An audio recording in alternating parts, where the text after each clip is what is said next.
two types of butchers in the world. Butchers that butcher and butchers that butcher when sexy. Broke dinner.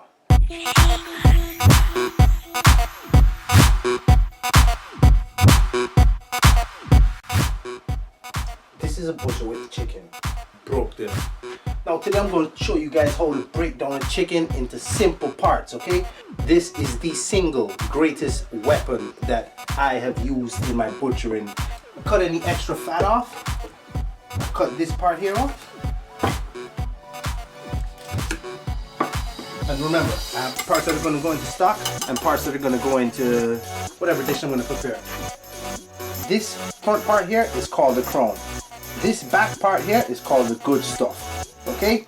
Now I call this part the good stuff because, man, that's the best tasting part. You got the legs, you got the ass. You know. Let me tell you guys something. I don't know why people don't be eating chicken ass, because personally I don't eat too much ass myself. But when it comes to chicken ass, this part here, this, oh god, that shit is sweet.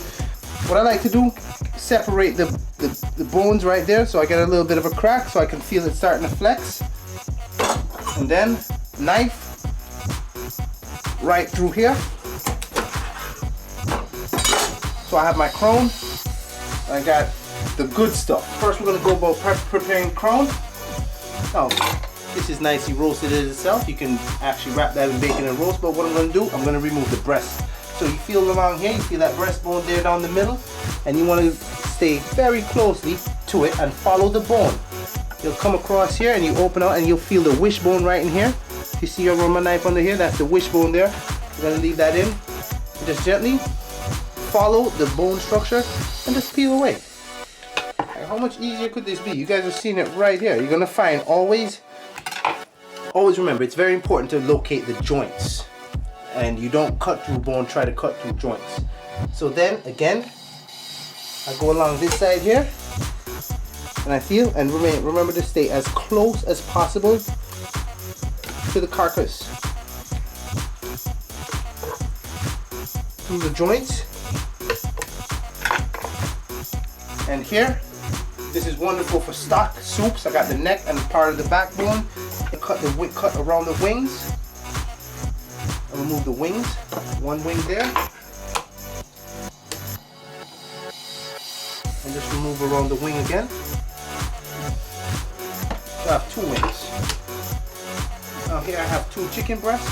And in the industry we'd normally trim this up.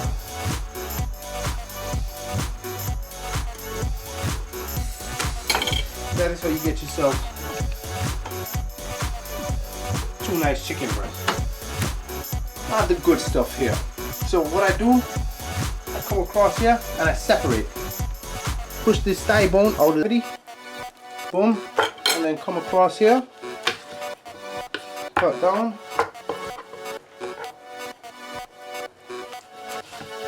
come down. The ass, save that for tonight. Here we have two leg quarters, and this is the way they'd sell them to you in the store. So what I'm gonna do, you really want to find where it flexes, so I can see it's flexing about here. And if you feel, you can see, I can feel right here that this is where the fulcrum is. This is where it pivots on, right here.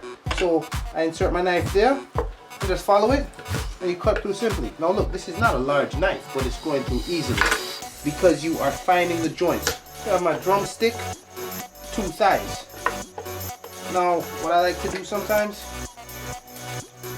I like to just remove the bone from the thighs because I find thigh meat is awesome, but it's also really good if you actually debone it as well. Since I'm going to be making a stock later, afford to make a nice juicy stock. Drumsticks. For me personally, I like to French trim my drumsticks. Now what French trimming means is you pretty much expose the naked bone. So around here, around the ankle, you cut around and you're going to sever that nerve, that tendon that connects it to the knee. And you see this right here? This little tendon here? You just want to sever that and push it backwards. Heavy knife through, and you open there and there you have it.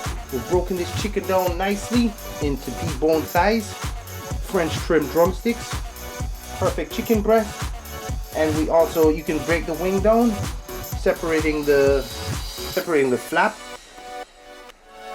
from the winglet to the drummet, and saving the ass for a special occasion.